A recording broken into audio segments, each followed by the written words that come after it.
This podcast is made possible by our supporters on Patreon, who pledge an amount to contribute every month and in return get exclusive access to bonus content, merchandise discounts, and much more. If you'd like to join our family, please go to patreon.com/Gotham Variety and subscribe. That's Patreon/Gotham Variety. And greetings to you. Joe Rubenstein here, producer and host of the Gotham Variety Podcast. I want to welcome all of our listeners. I thank you very much for your support and for joining me today, hoping you enjoy today's conversation with Mark Kram Jr., author of Smokin' Joe, The Life of Joe Frazier, a great biography of one of the all-time great fighters who doesn't always get his due. You know, Frazier, he's often presented as kind of a supporting player in the Muhammad Ali story. Of course, the two men are inextricably linked because of that amazing trilogy of fights they had, which we'll certainly cover today, along with Ali himself. But the primary focus on today's podcast, Smokin' Joe Frazier, right after this.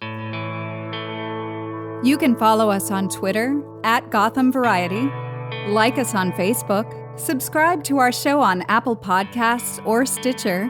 We're on Spotify as well. Check out our website at gothamvariety.com, where you can send us your comments and questions. And if you love what we're doing, we'd love a 5-star review on the podcast platform of your choice. Reviews and ratings help keep our show on the charts, so more and more people can find us. We are joined this week on Gotham Variety by a very special guest, Mark Kram Jr., author of Smokin' Joe, The Life of Joe Frazier, which the Wall Street Journal called a comprehensive knockout of a biography.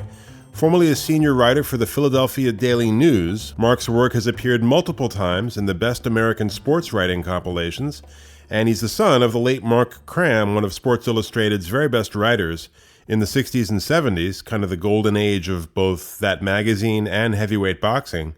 Mark, it's great to have you on the show. How you doing? I'm delighted to be with you. Thanks. So before we get into Frazier's life, let's set the stage as far as your direct experience. You mentioned in the acknowledgement section of your book that the first prize fight you ever saw was Frazier's rematch with Jerry Quarry in June of '74 while you were visiting your father, who was covering that fight. Later, you would cover Frazier in your own right. So how much personal contact did you have with Frazier over the years? What was the time frame and context for that contact? And what was it that led you to write this book? Well, I had a fair amount of contact with him from, say, 1987 when I joined the Philadelphia Daily News until Joe's death, which was in 2012, I think it was. 2011, I think.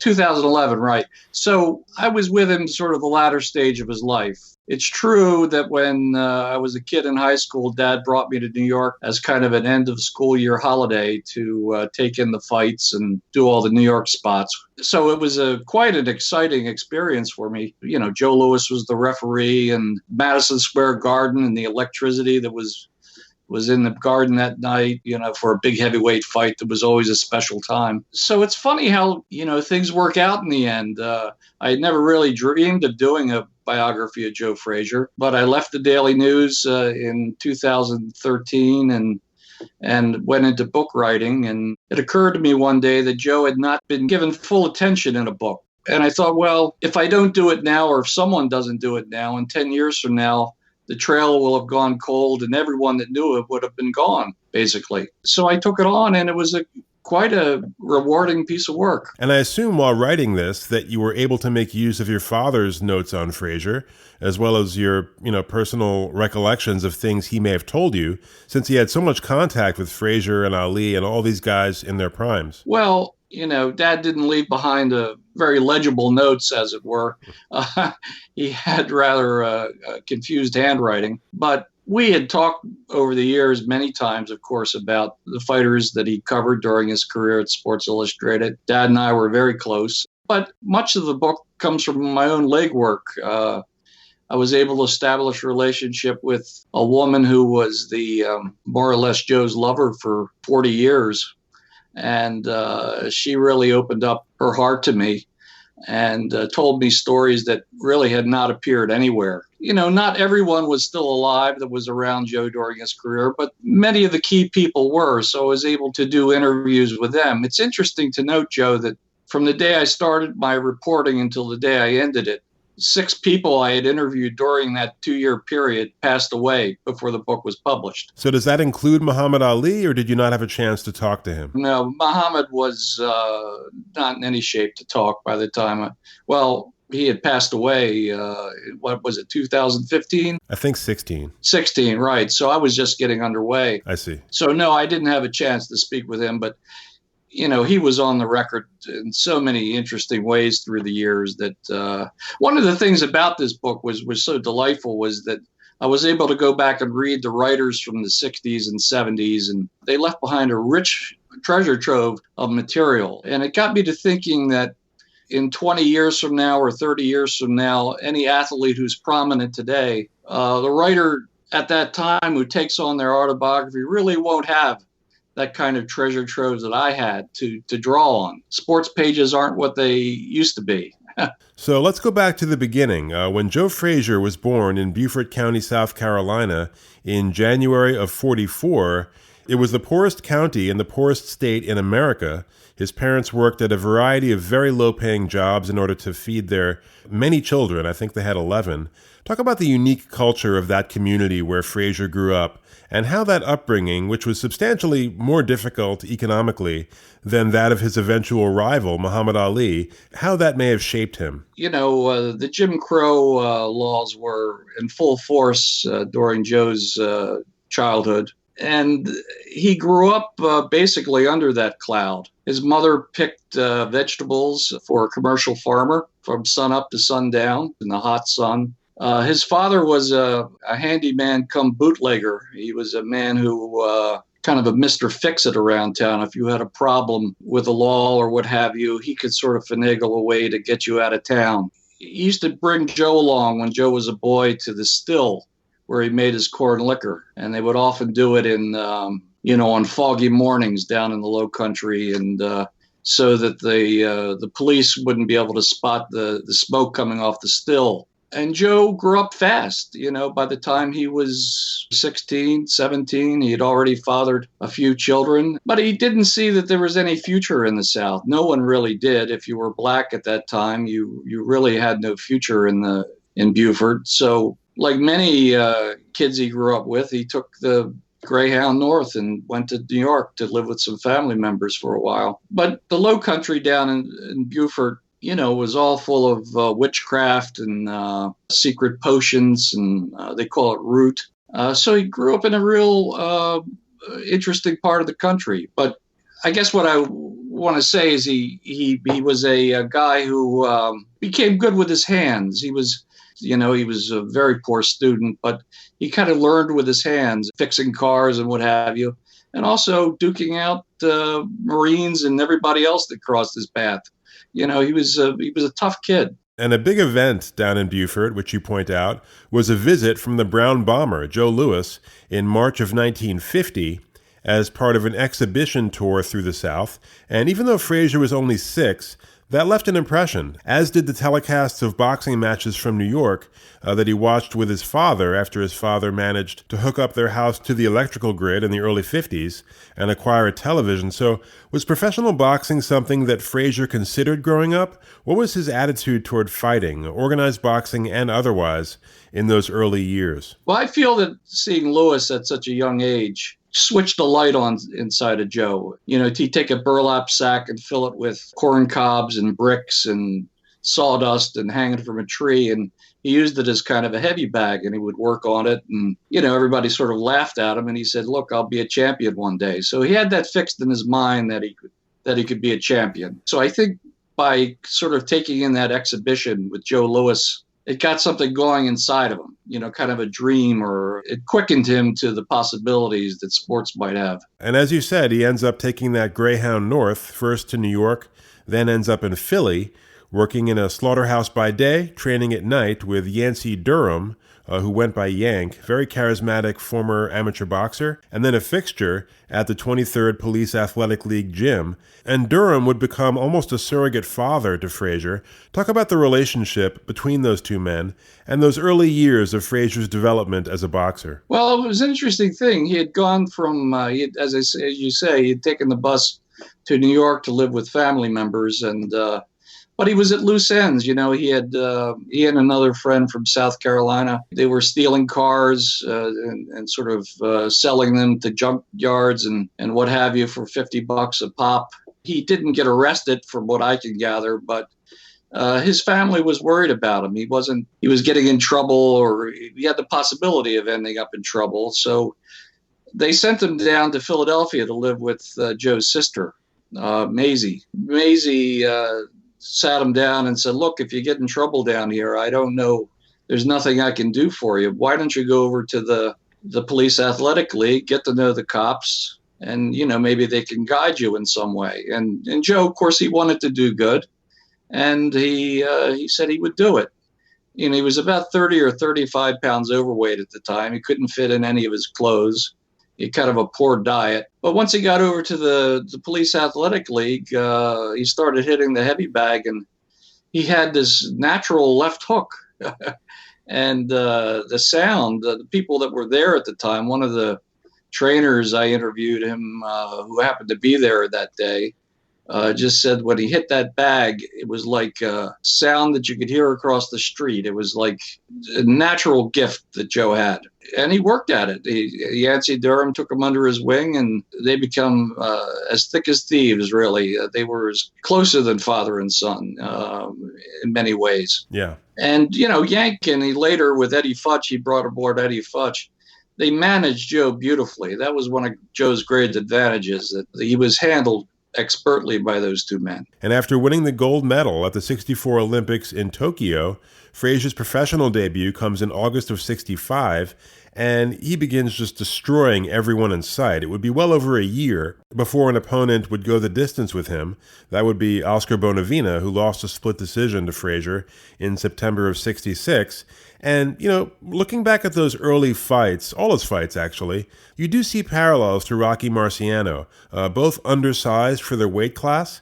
Actually, Marciano today would not be a heavyweight, he'd be a cruiserweight. Both slow starters, commonly losing the first round or two, relentless power, ripping body shots. So Mark, with all that early success that Frazier had, did he and his people have their eye on a challenge to Muhammad Ali before Ali was banned from boxing in the spring of 67, and vice versa? Were Ali's people interested in a matchup with Frazier at that time? There was talk about it. In fact, they wanted to take the fight to Tokyo, but Yank was too smart to be led into that trap.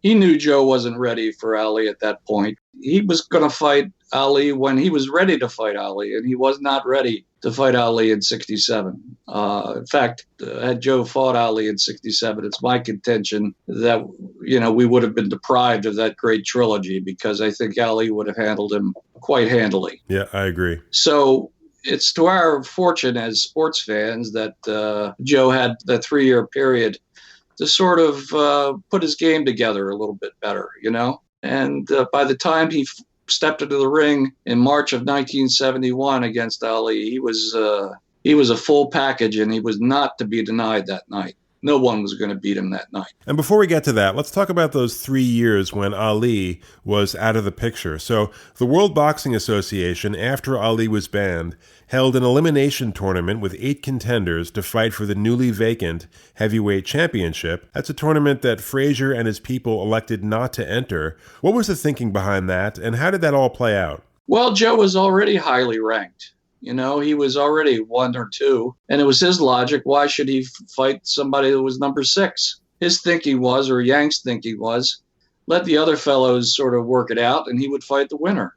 And that's sort of how it came about. He fought Buster Mathis for the New York State Athletic Championship, and then he took on the winner of that tournament, Jimmy Ellis, and he dispatched him. So that's what I mean when I say that Joe was handled so expertly by Durham and Eddie Futch. Every move that they made was perfect. But you do get the feeling, watching Frazier's rise during Ali's exile, that the crown wasn't 100% legit, that, you know, anyone with eyes could see that the guys Frazier was dominating couldn't hold a candle to Ali. So Mark, what was the general feeling in the media, the public, and with Frazier himself at that time toward his crown? Was there a sense of it having an asterisk because, through no fault of his own, he had never stood toe-to-toe with Ali? Very much so. There was an asterisk. There was the sense that he was an illegitimate champion, that until Ali lost the title in the ring, he was the champion. Ali certainly felt that way.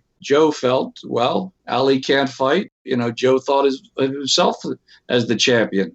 So that's what made the events of March 71 so thrilling, because you had two men who had legitimate claims to the title. And it's never happened before. So starting around this time was Frazier's involvement with musical performance. He put together a band in 68 called Joe and the Knockouts, for which he was lead singer. Never great, but he worked at it, took it seriously.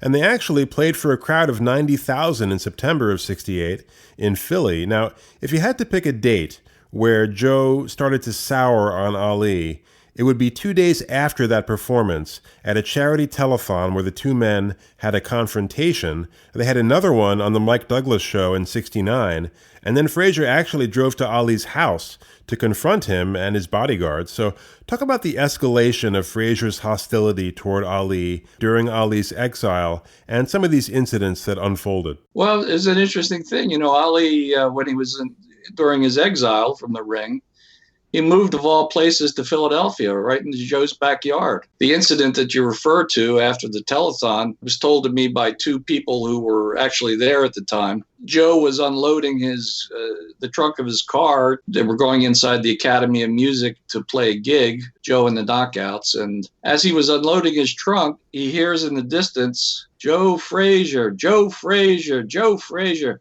He turns around and here's Ali coming down the street with a crowd of 50 people behind him. And Joe had had enough. As one of his friends told me, he said Joe was sweating bullets. He reached for the tire iron in his trunk. He said, "I'm going to end this right now." And somebody had to grab him and say, "No, Joe," and sort of shoo him inside. But his associates who were with him that day tell me that he was ready to rumble. And Ali often got Joe worked up to that pitch during that time. He wouldn't leave him alone. He was always sort of poking at him and trying to get a rise out of him. And Joe couldn't quite understand it. He said, boxers share a fraternity outside the ring. They're violent inside the ring. They try to tear each other's heads off inside the ring. But outside the ring, there's a real camaraderie among even the fiercest opponents. And Joe sort of lived by that notion. But he just couldn't figure out why Ali was doing what he was doing. And Ali couldn't figure out why Joe didn't understand him. It's funny. I watched that exchange on the Mike Douglas show on YouTube, and Ali actually looks kind of nervous there. He apparently didn't know that Frazier was coming on the show. And he just seems kind of discombobulated, which lends credence to the idea that a lot of Ali's public persona and these kind of outrageous remarks were scripted. And on this particular day, he didn't have a script. Yeah, probably not. Ali was, he had a great charisma, as we all know, but he was able to really think on his feet. When he had an audience, he was able to really work that audience. He had this, as I say and explain later in the book, I talk about how he's able to divine from working a crowd exactly what they wanted to hear from him and how he should play them. But when he was away from the crowds, he was a wholly different personality type. He was more inward and didn't say a lot. But when he got Joe Frazier out in public, it was almost like they turned on the hot lights and someone yelled action. And an ongoing flashpoint with Ali was his name. If you look at the coverage back then, even the New York Times was calling him Cassius Clay as late as 1969, so 5 years after he changed it. And Ali would really punish fighters like, Floyd Patterson and Ernie Terrell, who called him Clay, which Frazier did repeatedly. Before I answer your question, it's an interesting thing about the Times and calling him Cassius Clay. I had a conversation with Bob Lipsyte about how that was kind of an internal debate that went on for a while, that Abe Rosenthal was not, was resistant towards calling him Ali because it was an adopted name. But, you make the same point. Well, many of the Hollywood actors, like John Wayne and others, they all used adopted names. Right. There was a fair amount of racism all throughout the media at that time. if you look at the coverage of the Ali's comeback against Jerry Quarry, the broadcast of it, he's referred to by Tom Harmon, the color man, as Cassius Clay. This is long after Ali was, Sports Illustrated begun referring to him as Muhammad Ali, and other outlets did. But there was a real resistance for the mainstream media to sort of fully adopt Ali's full name. But Frazier was not part of the media, obviously, and he called him Clay as well. So what was that about, Mark? Was that just Frazier's way of kind of biting back at Ali? Or did Frazier's views actually line up with some of Ali's critics in the media and the public who, didn't like Ali's politics, didn't like the Nation of Islam, didn't like the draft resistance, because at times Frazier did kind of echo some of those sentiments? I think Joe he did it to try to get a rise out of Ali. He got a sense that Ali didn't like it, so he said it, I think under different circumstances, he would have called him Muhammad Ali. I think later on he called him that.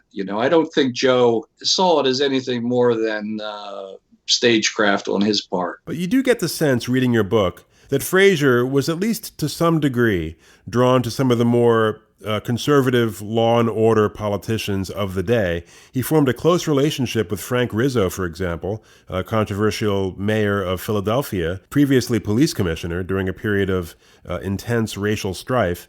Frazier would also visit President Nixon at the White House. So what were Frazier's political leanings, if any, and how deep did they run? Well, he said that he didn't have political leanings. However, the record would seem to indicate that it was very right-wing. He was close friends with Frank Rizzo and Nixon. But my feeling is that Joe would have shown up for just about anybody, regardless of the party. I think it was strategic to befriend Rizzo, because in a city like Philadelphia, where there was all sorts of gangs and crime running free, it didn't hurt to have a relationship with the police commissioner and later the mayor. Right? Sure. I thought that Rizzo was sort of a firewall between Joe and some of the more unseemly elements in Philadelphia, and that was my sense of it. Joe was kind of simple in respect to the fact that if you liked him, he liked you, basically. He wasn't complicated that way.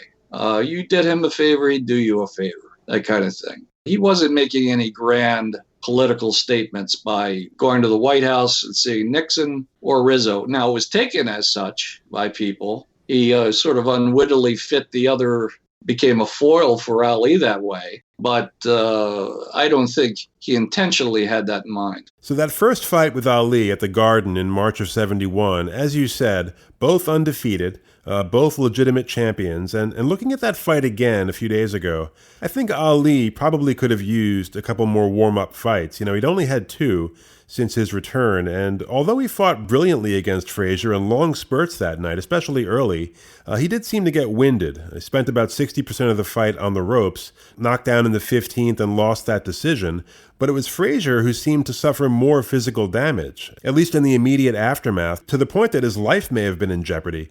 Talk about that first fight with Ali, Mark, and Frazier's health crisis and hospitalization afterward. Ali had the fights against Quarry and Bonavina, whereas he handled Bonavina. It was a tough night for him. It almost as if Bonavina gave everybody a tough time. He was so awkward. And Ali against Frazier, he trained for a 6-round fight, which was not the smartest thing in the world. I mean, I think that he was not ready for Joe. He was not on top of his game. There's still a lot of ring rust left. And Joe was not going to be beaten that night by Ali. So much rage had built up in him over the course of the last 3 years that he was just a bomb ready to explode in many ways. And he really put a whipping on Ali. Now, he took some shots himself, given his style, which was sort of to take 3 punches in order to land 1. He was really in bad shape after the fight. He was in the hospital for 2 weeks, and blood pressure was through the roof. And, he was just sick, from all the punishment that he had taken that night. In fact, at one point, they had to more or less pack him in ice when he got to the hospital. And his friend Joe Hand, who was with the company that managed him, stayed with him and said that they were afraid he was going to lose him that night, after the fight. But if you step back from that event, you see two guys put forth every last ounce of resolve that they had within them. And it's what makes it such an amazing sporting event. Will be remembered forever. They left it all in the ring. There's no other way to put it. Yep, it was always a perfect matchup with those two. But what should have been Frazier's moment of glory, the defeat of Ali, was not. In fact, Ali seemed almost magnified by the loss. I don't know, maybe it humanized him. He certainly showed a great deal of courage in that fight.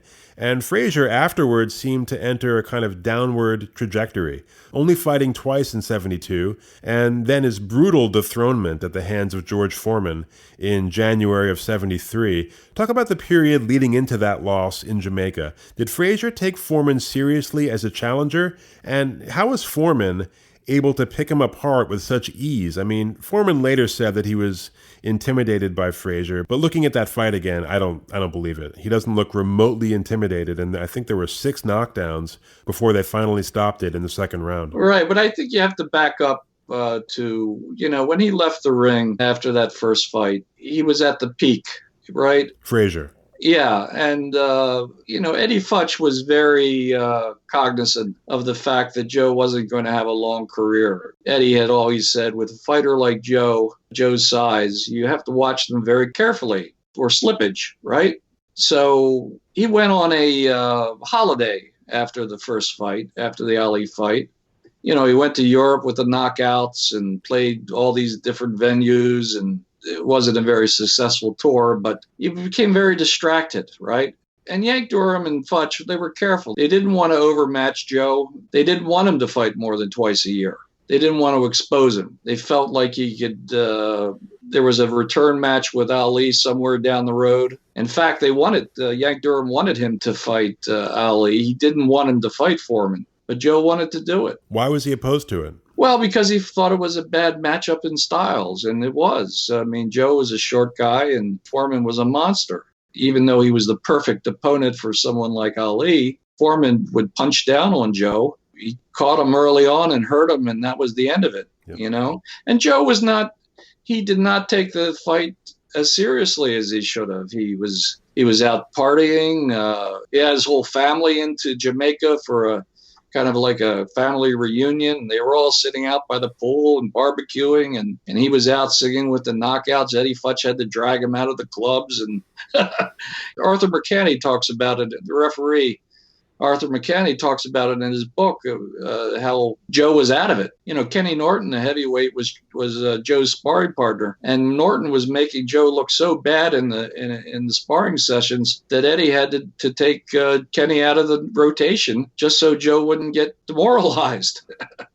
So a lot of things were going on behind the scenes that indicated that Joe was going to have a very tough time with Foreman, and he did. And after that loss, Frazier's troubles continued. First of all, Yank Durham, his sort of surrogate father, died suddenly in August of 73 at a massive stroke, and the bitterness with Ali continued to escalate, including a physical confrontation on TV during a joint interview with Howard Cosell as part of the build-up to their rematch, which Ali won.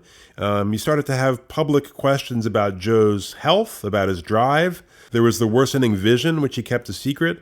So, Mark, was there any thought in his mind after that loss to Ali in January of 74 that, maybe he should retire? No, he wasn't going to retire.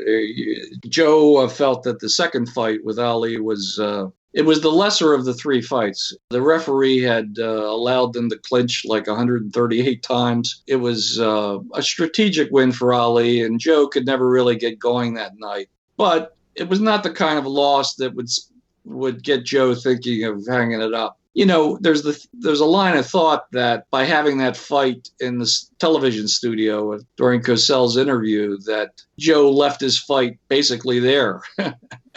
It got him so upset and so angry.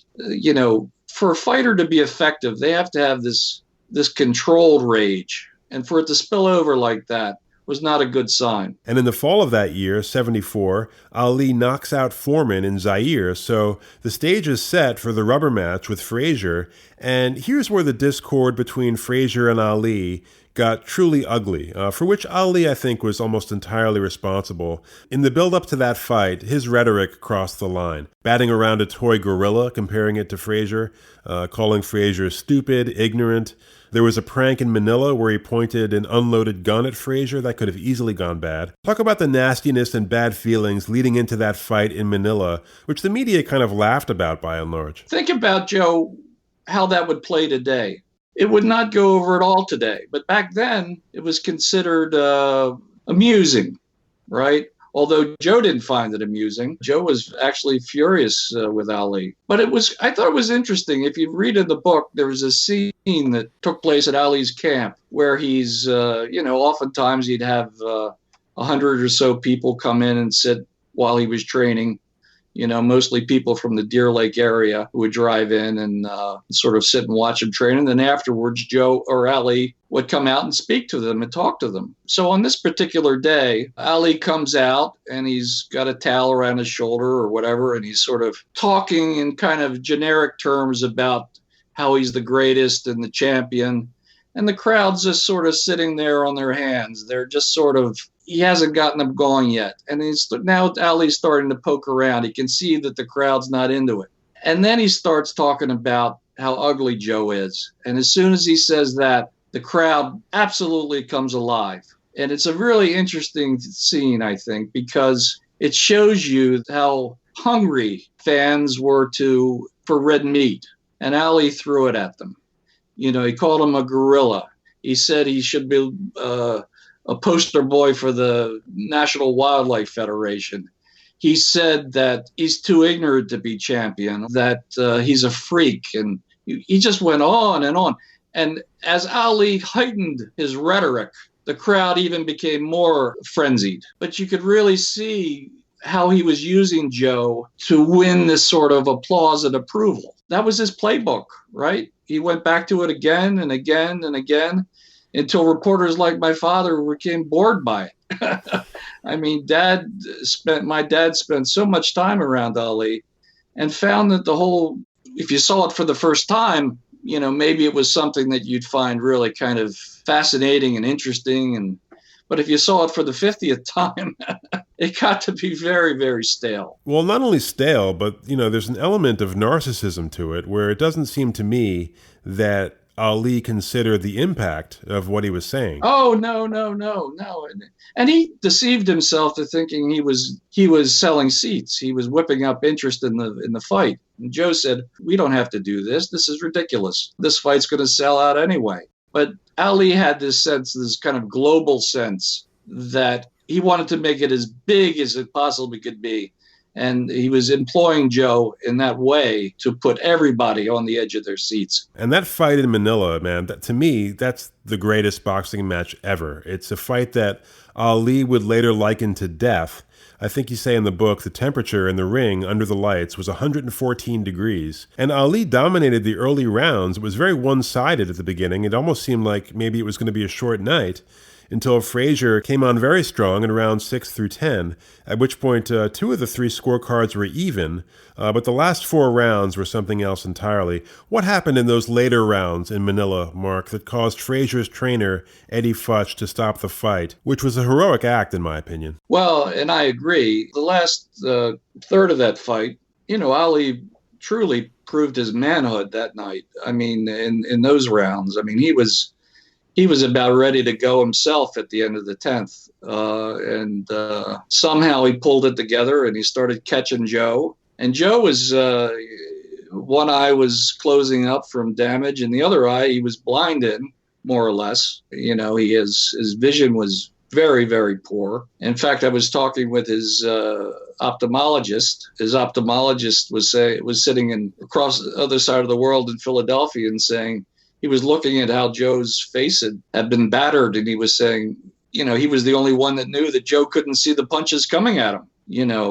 By the end of the 14th, he wasn't picking up anything Ali was throwing at him. He was just feeling his way, and Eddie Futch saw that, and he told Joe he was going to stop it, and Joe protested, and he said, you haven't seen his punches in the last 2 rounds, but makes you think you're going to see him in the last round. So Eddie stopped it. It was a act of moral courage, in my view, one that Joe did not accept for quite some time. Nonetheless, Eddie had seen 7 fighters die in the ring, and he didn't want to see Joe become the 8th.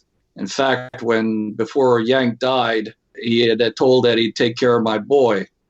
Well, that's what Eddie indeed did. He took care of his boy, Yank's boy, and that was that. And after that fight, Ali was actually quite generous, at least by his standards, saying, quote, "I always knew Joe Frazier was great, but he was even greater than I thought he was. I could not take those punches he took tonight," unquote. And for the first time of many over the years, he tried to apologize to Frazier through an emissary, Joe's son Marvis.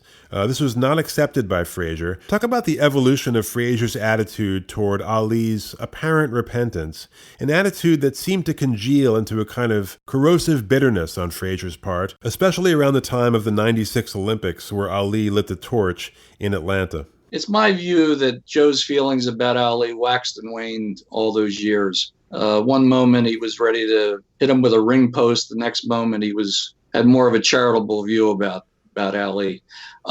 Right after the Manila fight, it's interesting to note that Ali could barely move. He was sitting in a chair, and he could barely move. His body hurt so much. While Joe was down on the dance floor with the knockouts, dancing and singing, and just sort of fully in his element.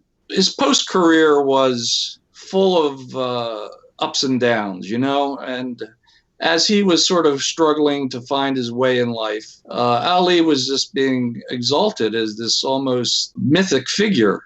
He was making all this money, Ali. He was landing all these endorsement deals. He was traveling the world. Joe was as well. He was doing fine himself, but I think he resented the heights to which Ali had reached post-career. I think there was some of that. Also, I felt like Joe wanted Ali to come to him man to man and apologize for all that nonsense. And Ali could not bring himself to do it. And that just infuriated Joe. And it's interesting how, to me, that 2 men who were so courageous inside the ring, outside the ring, would have this kind of come between them. This sort of, say, lack of courage to man up and sort of settle their differences. And so it went on for quite some time, and it was always played up in the press.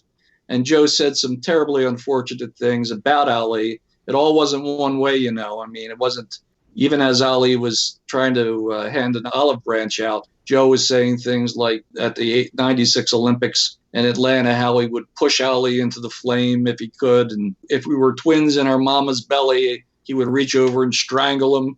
And, he had a lot of fury and rage in him. Well, probably the worst was that Frazier seemed to take an almost perverse pride in Ali's deterioration. Like, look what I did to him. Yeah, look at him. He told me that himself, personally. I'm not the only one he told it to, but I remember sitting in his gym. He said, look at him and look at me. Who do you think won the fights? Now, that's pretty... It's pretty ugly. And he blamed Eddie Futch for a lot of years for stopping the fight and depriving him of his chance to beat Ali in the rubber match. Had he beaten Ali in the rubber match, think how history would have changed, right, Joe? How would we think of Ali? How would we think of Joe? Would they have fought for a 4th time? And if they fought for a 4th time, would they have fought for a 5th time? I mean, all these questions come up, right? Well, maybe. I mean, looking at that fight again, Frazier was more or less helpless at the end, with Ali really just hitting him at will. And it's hard to picture Frazier knocking him out there, which he would have had to do to win. Right. That doesn't mean he didn't think he could have. That's true. Right. He was a warrior at heart. And Ali, let's face it, a lot of people thought that Ali was ready to quit in his own corner. I don't think that was the case, but a lot of people that I know and respect felt like that was going to happen. That Ali was just on the verge of throwing in the towel. I don't think Angelo Dundee ever would have let him do that, but that's one opinion. And so what if that had happened? Or what if Ali had come out for the last round and it was just couldn't stay on his feet. Well, that actually did happen to Sugar Ray Robinson when he was fighting for the light heavyweight crown. I think it was 1952 against Joey Maxim. There was record heat that night at Yankee Stadium, and Robinson was winning on all the scorecards, but he passed out after the 13th round from the heat, and Maxim was awarded the TKO. So you're right. I mean, that certainly could have happened in Manila. In fact, Ali did pass out right after they stopped it. Right, absolutely. And like I said earlier, Ali later that evening, he couldn't move his lips to speak. Dave Anderson went to see him. I talked to Dave before he passed away, and Dave said he went up to Ali and every organ in his body had been battered. Every organ. Couldn't move. So if he comes out for the 15th round, well, we know Joe's in bad shape, but what kind of shape is Ali in that 15th round? Now, just shifting gears for a minute, you tell some stories in the book that show Frazier's Good Samaritan side. He helped a number of people over the years, strangers and intimates. He was solicitous of boxers who had fallen on hard times, not just financially either, but taking a personal interest as well. So, Mark, was this generous side of Frazier, which, by the way, Ali had as well, was this an outgrowth of how he was brought up? Talk about Frazier's generosity, which was known to those within his orbit, but perhaps not as much to the public. He didn't make a big deal about it. Well, it wasn't really known by me until I started researching the book. But I view it as an outgrowth of his Baptist upbringing. I think his parents instilled that in him. And I thought I was really touched by it, how he would go out of his way. And if someone was stranded on the side of the road with a flat tire, he would pull over and change the tire for them. Or he would perform all these different kindnesses just because they needed his help. There was one story in the beginning of the book, how he stopped in the middle of Broad Street and picked up a legless man on a cold December day, drove him home and reached into his sock and gave him $200. This was right before Christmas that year. I mean, the guy was absolutely stunned. But this was his nature. Joe had a generous nature. He had a big heart and a big spirit. And it's true, Ali was the same way. We'd never heard a lot of those stories because Ali and Joe didn't really want them out there. But these are the kind of men they were. And Joe, he understood what it was to be the champ. Yes. Right? That's a designation that's kind of lost today. But back then, if you were the champ, you carried yourself with a certain style and grandeur. And people in Philadelphia knew where to find Joe. You didn't have to call a PR person to find him. You didn't have to set up an appointment to see him. All you had to do was walk up Broad Street and knock on the gym door, and he's there, the heavyweight champion of the world. And he gave of himself that way. And I think that's the truly remarkable thing about Joe and Ali, the way they were accessible to people. And that's why they had so many fans, who, by the way, are still at war with each other on the internet, 50 years after the fact. Yeah, and there's an incredibly moving sequence at the end of your book that I think I told you off the air actually brought tears to my eyes about the possible healing of that bitterness between Frazier and Ali, an evening during the 2002 NBA All-Star Weekend. This is about 9 years before Frazier died of cancer, but he was already dealing with a lot. He had diabetes, hypertension, his eyes were terrible, and Ali, of course, was seriously incapacitated by Parkinson's. What happened that weekend with Frazier and Ali, Mark? And based on your contact with Frazier, do you think he made his peace with all that before he died? That was the question I had when I started out the book. I said, did he carry this animus to his grave? Or did he find a way to redeem that animus into some sort of positive force in the world? And it was very near the end of my research and writing that I came across this story. It was the night before the NBA All-Star game in Philadelphia, 2002. Ali was in town, and Ali's wife, Lonnie, invited Joe to dinner through Marvis. And Joe, to everyone's surprise, accepted. And he came up to the hotel suite, and they hugged it out. The two old warriors sat at opposite ends of the table, and all of a sudden, out of the blue, Ali, in his incapacitated state, he starts saying, "Joe Frazier, Joe Frazier, Joe Frazier, I want the gorilla." And Joe drops his knife and fork and he says, "Here, we just settled this out. And now I got to whoop your ass again." That's great. And Ali just broke into laughter and Joe broke into laughter. And it was a place that they had finally arrived that I think puts a fitting end to their story and was a fitting end to my book. Yeah, and after that meal, Marvis, Joe's son, who was an ordained minister at that point, started to say a prayer, and then Joe stepped up and he said, I got this. And I want to read that prayer. This is what Joe Frazier said after that meal with Ali. "Dear Lord, we have forgotten and we have forgiven. Please heal this man because he has given so much to the world and he has grandkids and babies, and it's time that he can really enjoy his life. So please do whatever you can to make this man right again." Which I thought was a very nice prayer. Right. Well, I think Joe spoke from the heart. And I think in this book, that's what I tried to get at. I wanted to get at Joe's heart. Who was he? He was a man that was beyond his accomplishments. There was a person there. There was a good, as I say, he was not a perfect man, but he was a good man. And I think that I would like history to remember him as such. All right, final question, Mark. When you look at Frazier's career, where does he fit in as far as the pantheon of 20th century heavyweights? And what is his ultimate legacy, do you think? Well, that's a barroom discussion that will go on forever. I saw a recent list on the internet where some fellow put up the top 25 heavyweights of all time, and he didn't have Joe mentioned. Oh, that's crazy. Come on. Come on. So everyone has their own view of this sort of thing. I tend to think that on a given night, Joe was as good as it gets. That night against Ali in Madison Square Garden, that first night, he would have beaten anyone. Now, the record would indicate that he'd probably be somewhere down in the lower half of the top 10, perhaps. But that doesn't really tell you what kind of heart he had as a fighter. And if you're just saying fighters with heart, I'd say he's in the top 2 or 3. And maybe even number 1. The book is called Smokin' Joe, The Life of Joe Frazier. Pick it up. It's a really well-researched, beautifully written book about an incredible athlete, an inspirational athlete, in my opinion, full of insights and anecdotes that we didn't get to today. Mark, great work here. Thanks so much for being part of the show. I really appreciate it. Thank you, Joe. You're very kind. I appreciate it. All right. We'll come back. More Gotham Variety in just a moment.